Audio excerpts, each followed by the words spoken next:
भैया राम राम नमस्कार। हमें तो चिंता ही हो, नाम है हमारा सचिन चौधरी। हमें इस समय नरसिंहपुर जिला में हो, नरसिंहपुर जिला में अलग अलग विधानसभा क्षेत्रों में जो दावेदार हैं, उम्मीदवार की उम्मीद में हैं, उनसे चर्चा कर रहे हैं। और यही बीच एक युवा चेहरा राजनीति में चर्चा में है, राहुल गौरव जी। भैया राम राम। राम राम भैया, सचिन भैया। राहुल गौरव जी भारतीय जनता पार्टी के जो है संगठन में भी काम कर रहे हैं और ई के संग अब टिकट की भी सुनी है दावेदारी है। अब ये तो संगठन तय करेगा भैया। हम तो संगठन के सिपाही हैं, संगठन के लिए काम कर रहे हैं, पूरे ज़िले में काम कर रहे हैं। अगर पार्टी को लगता है कि हमको लड़ाने में पार्टी का फ़ायदा है या हम प्रत्याशी हो सकते हैं, संगठन जिम्मेदारी देगा तो उस जिम्मेदारी को निभाएंगे। तो आपकी तेंदुखेड़ा सीट से जो है दावेदारी की चर्चा है। अब तेंदुखेड़ा में चूँकि अब सक्रिय हम मूल निवासी तो तेंदुखेड़ा विधानसभा के रहने वाले हैं और तेंदुखेड़ा में लंबे समय से काम भी कर रहे हैं, तो एक हो सकता है कि एक नेचुरल जो बन रही है वहाँ से दावेदारी, इसलिए चर्चा में है। और क्षेत्र में काम भी कर रहे हैं, जनसेवा में काम भी करते रहते हैं लगातार। तो बाकी अब संगठन तय करे कि कहाँ से क्या जिम्मेदारी देनी है। ई बार कही जा रही कि बहुत व्यक्तिगत जो है चेहरे को चुनाव है, तो उनको लेके भी कछु विशेष तैयारी जो दावेदार हैं उनको उम्मीदवार में कन्वर्ट होकर के करने पड़ रही। देखिए, व्यक्तिगत चुनाव चेहरे को लेके इसलिए भी है क्योंकि एक स्थापित चेहरा है कांग्रेस के पास, जो राजनीति में काफ़ी लंबे समय से स्थापित है। तो उस वजह से यहाँ पे व्यक्तिगत उसी चेहरे को टारगेट करके चुनाव की तैयारी करनी पड़ रही है। इसलिए कहा जा रहा है कि व्यक्तिगत चेहरे को लेके चुनाव है, क्योंकि नया चेहरा अगर कोई आ जाता है तो ये पार्टी आधारित चेहरा कहलाता है, पार्टी आधारित चुनाव कहलाता है। तो इस वजह से शायद इस को लेके चर्चा है।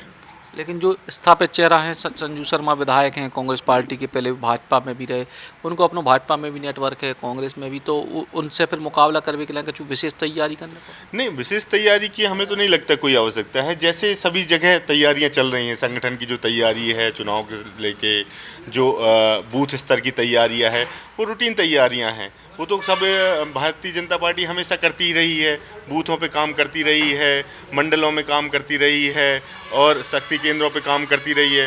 वो हमेशा हम कर रहे हैं लगातार, और उसी की तैयारी के हिसाब से चुनाव की तैयारी चल रही है।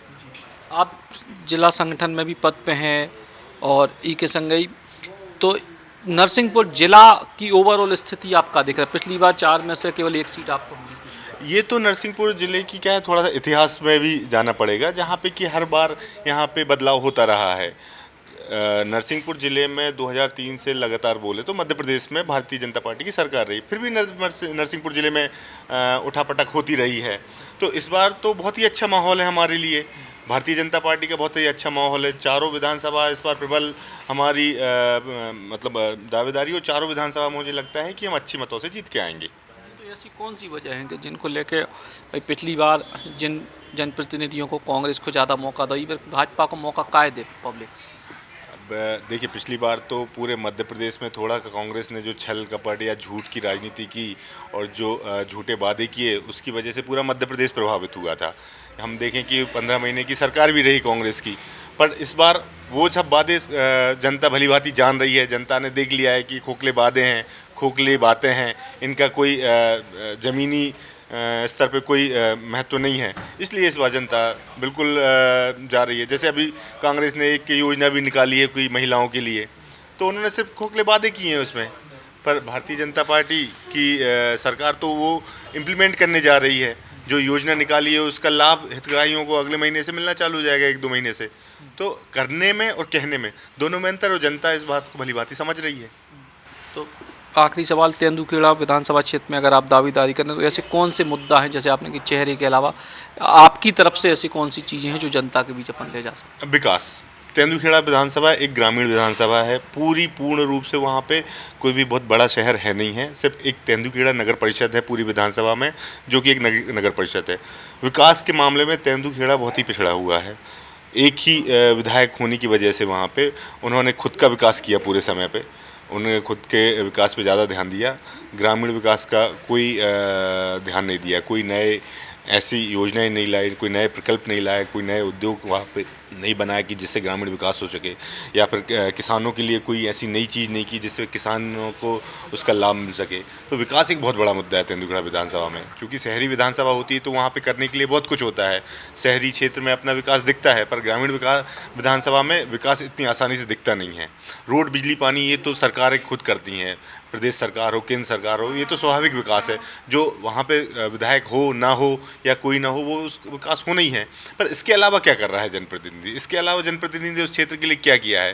रोड, बिजली, पानी के अलावा क्या ऐसी चीज़ें हैं जिसमें उसका योगदान दिखे कि ये विधायक की मेहनत से यहाँ पे ये विकास दिख रहा है? तो वो एक बहुत बड़ा मुद्दा है वहाँ पे। विकास बड़ा मुद्दा है और उम्मीद यही जता रहे हैं भारतीय जनता पार्टी के नेता कि पिछली बार जिस तरीके से नरसिंहपुर जिला में 4 में से 3 सीटें कांग्रेस को मिली थी, ऐसे ही अगर परिवर्तन को जो पुराना इतिहास है, ई बेर भाजपा के पक्ष में माहौल बने। सचिन चौधरी, बुंदेली, बौछार के लाने। Shri Krishna university Chhatarpur, the hi tech university in central India. Bundelkhand के लिए गौरव की बात है कि अब छतरपुर में हम आपको देंगे विश्व स्तरीय एजुकेशन सिस्टम और वर्ल्ड क्लास इंफ्रास्ट्रक्चर। कोरोना जैसी महामारी के दौर में अब महानगरों की भीड़ भाड़, अत्यधिक खर्च से बचे तथा अपने घर एवं अपने शहर में रहकर ही विश्व स्तरीय रोजगार उन्मुखी शिक्षा को प्राप्त करें और महानगरों में होने वाली परेशानी से बचे, क्योंकि कोरोना ने हमें सिखा दिया है कि हम महानगरों में सुरक्षित हैं या अपने शहर और घर में। इसीलिए श्री कृष्णा विश्वविद्यालय आपको देगा राष्ट्रीय शिक्षा नीति 2020 के अनुसार तैयार पाठ्यक्रम और कोर्स में प्रवेश के अवसर।